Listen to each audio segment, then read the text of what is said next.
দেখ ইউসুফ, এই বাক্সটা জ্বলছে। হ্যাঁ রুদ্র, এটা কোনো জাদু বাক্স। চল খুলে দেখি ভিতরে কি আছে।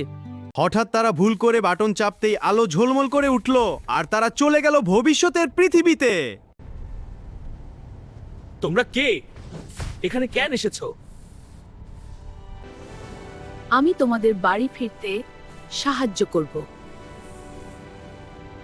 অবশেষে আমরা বাড়ি ফিরে বুঝলাম অজানা জিনিস নিয়ে খেলা করা ঠিক নয়।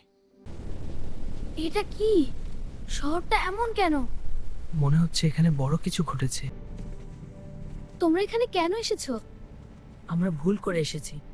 তুমি কে? আমি এই শহরের শেষ মানুষ। রোবটরা সব দখল করে নিয়েছে। মানুষদের এখানে থাকার অনুমতি নেই। আমাদের টাইম মেশিন দিয়ে সব ঠিক করতে হবে। হ্যাঁ, আমরা অতীতে গিয়ে ভুলটা ঠিক করব। তোমরা আমাদের বাঁচিয়েছো। এইবার সত্যিই শেষ। হ্যাঁ, কিন্তু টাইম মেশিন আবার চালু হলে